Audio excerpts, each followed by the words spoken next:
Planning your destination wedding to an all-inclusive resort in Mexico or the Caribbean? Here are some tips and hints on things to look for with all-inclusive resorts. Hi,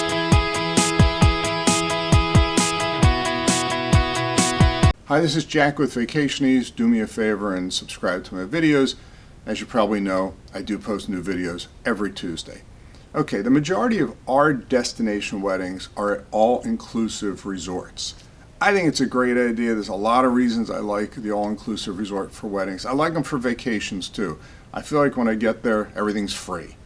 But here are some hints and tips in terms of looking at the resort that you should look at. And again, if you're working with a travel advisor, I think if you mention these things to them as your list of things you want, they'll check them all off and check off all the boxes and find you the perfect resort.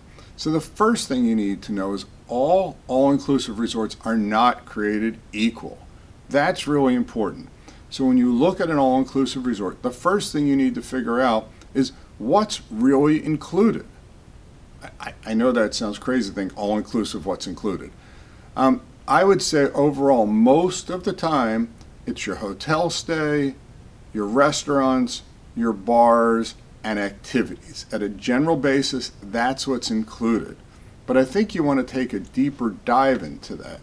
What I tell guests is if you're at the right all-inclusive resort, pretty much everything you want is included other than tours, excursions, the gift shop, and the spa. So let's look at some of those other hints and tips I have that you want to look at. Let's talk about food. So you want to know, when you're looking at an all-inclusive resort, are all the restaurants on the website included? Okay? Or if the travel advisor is telling you about the resort, are all these restaurants you're telling me about included?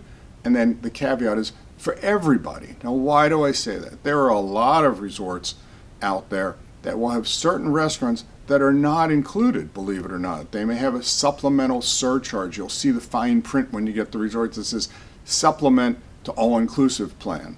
That means they're not included. You got to pay for them. There are some resorts that will have, let me give you an example, the Dreams resorts that will have what's called a preferred club class of rooms. The preferred club may have a restaurant or two or a bar or two that are included for preferred club guests, but not all guests. Now, they may not matter to you, but it's something you should know, because if you're going to hold a room block and some people are in a preferred club room and some aren't, then everybody can't go to that restaurant for dinner. There are also some hotels that have restaurants that have supplemental menus. So let's say you want steak. You'll see a price. This freaked me out a while ago. I was at a resort and I couldn't figure out certain items on the menu had prices. I called the manager over, asked him, I said I had some questions. He said, oh yeah, those items are not included in the all-inclusive, but if you want them, we just put the charge on your room. So you want to ask these questions about the restaurants. The other thing with restaurants, there are some resorts that will say, well, if you're in this room category, you can go to that restaurant once a week. If you're in that, you can go whenever, depending upon how many days you're at the resort. So these are things you want to think about. Now, talking about food, since we're all foodies, is what about alcohol? So you want to talk to your travel planner about the brands of alcohol at the resort. Look, if you want to get specific, it's something I worry about with brides and grooms when we're planning a wedding. I always ask, are there specific brands that you, guests, want, so we make sure there's a good match? But as an example, there are some resorts that have Johnny Walker Black, Single Malt Scotch, Stoli, really good brands of alcohol.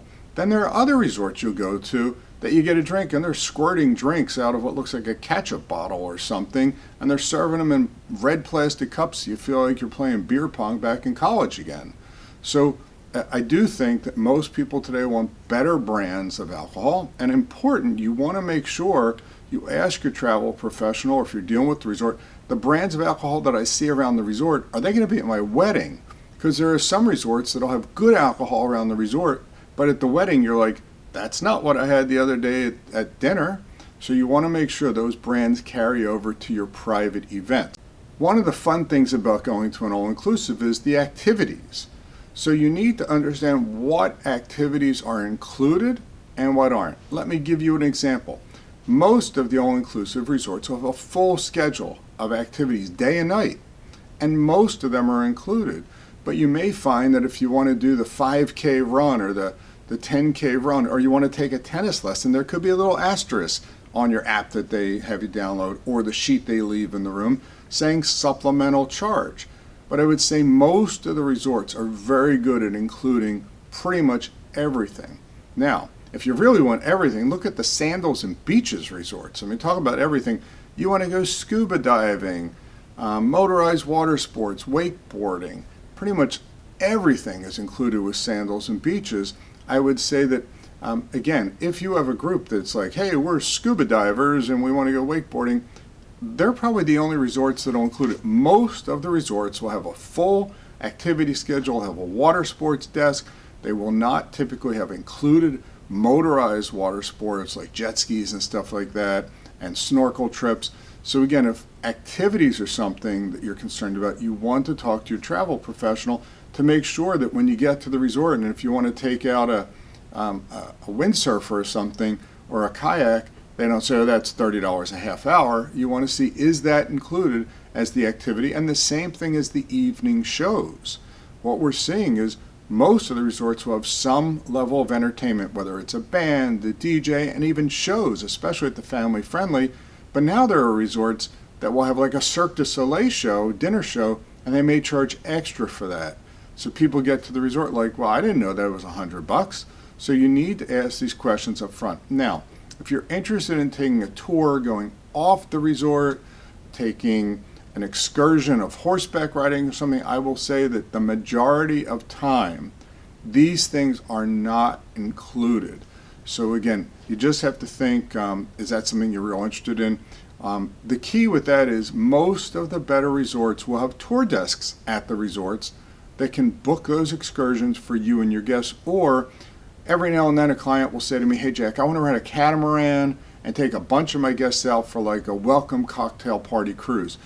Again, we can take care of that up front so you don't have to worry about it at the resort. Or if you know that during your stay you want to go and do zip lining or something, or ATV riding, we can take care of that as well.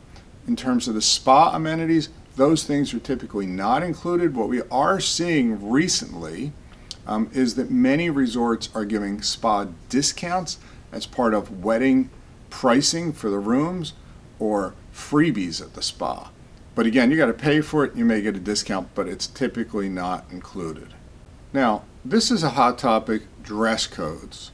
So you want to understand this so that you can inform your guests. Now, every resort during the day is pretty much flip-flops, bathing suits, t-shirts. Not a problem. But it's in the evening. Now, for your private events, you may have dress codes. We have clients that want to do a white party or a themed Mexican party, and they want their guests to bring appropriate clothing for that. But outside of your private events, in the evening, many of the resorts will have a dress code at their restaurants. And I would say to you, if you're talking to your guests about this, and we'll inform them if they ask us, is that most of them are going to be, you can't wear t-shirts, flip-flops, and hats in restaurants in the evening. It's typically a pair of khakis or something and just a golf shirt or a polo shirt. You don't have to wear a suit, needless to say. Now, there are other resorts, the new Margaritaville resorts in Mexico and Dominican Republic. They've taken a really laid-back approach. If you want to go into the steakhouse at night in a bathing suit, they allow it. It's kind of just their vibe of what's going on. On the other hand, if you look at like the Moon Palace, they have, or I'm sorry, the Grand at the Moon Palace, they have the French restaurant, adults only. They do want men to look like they're eating at a $200 a head restaurant. Don't need a suit, no tux, don't worry. But again, I think it's good to know because I've heard from guests, actually I've seen people walk at a restaurant at a Dreams or a Secrets resort and they have the dress codes right at the host stand and people are like, hey, I didn't know if I wanted to eat at the French restaurant, I couldn't come in shorts. So I think dress codes are important to know what's part or what's required at these resorts. Now, my last hint or tip would be to just that, tipping. We get asked this all the time. Is tipping included? Now, what I will tell you is, as this is as a guest, the fine print would say tax and gratuities are included. But this is what I've told guests all along. If you have great service somewhere, a bartender, somebody at the beach, a beach butler, at a restaurant, you know, anything would be appreciated. I mean, these folks down in these resorts, they love the tips. So hopefully, going back to tips, hopefully these tips have been helpful about the all-inclusive, what's included, and the experience. I'm Jack with Vacationese, and have a great destination wedding at an all-inclusive resort.